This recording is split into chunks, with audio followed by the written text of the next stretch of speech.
How Trump is making America Florida again with his cabinet picks. Story by Rob Crilly, Chief U.S. Political Correspondent for Daily Mail. In West Palm Beach, Florida. Choosing Pam Bondi to replace Matt Gaetz illustrated Florida's dominance. Susie, Wiles, Marco Rubio, and Mike Waltz all come from the Sunshine State. Follow Daily Mail. Com's Politics Live blog for all the latest news and updates. When Donald Trump needed a new nominee for U.S. Attorney General, he moved swiftly from Florida man to Florida woman, and in selecting the former Florida age Pam Bondi to replace Matt Gaetz, he illustrated how one state is providing the backbone of his new administration. His White House Chief of Staff, Secretary of State, and National Security Advisor all hail from the Sunshine State. Insiders joke that they have embarked on making America Florida again, referencing T-shirts that were on sale at campaign events, celebrating the state's new status as a Republican stronghold. Trump is picking people who share his reform agenda, said one insider, but it did not hurt their chances if they lived close to his political headquarters at Mar-a-Lago.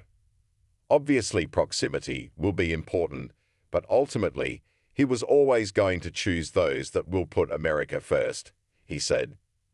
The decisions may also reflect the influence of Susie Wiles, who will be Trump's White House Chief of Staff and was the first personnel announcement.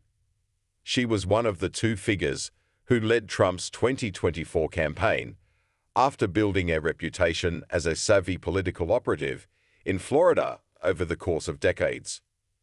She masterminded Trump's 2016 campaign in the state, helped Ron DeSantis win his first term as governor, and grew in influence as a partner at Bullard's, a powerful consulting firm.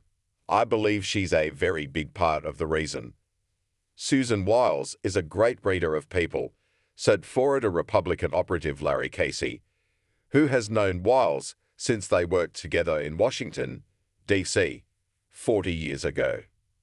But he said it all started with Trump, who has long wintered in Palm Beach and moved his home there during his first term. He's known these people for a long time, up close and personal, he added. He's been with him in small environments. He's been with him for dinner. He's been for lunch. He's had conversations with them. Trump's national security apparatus will have a strong Florida flavor.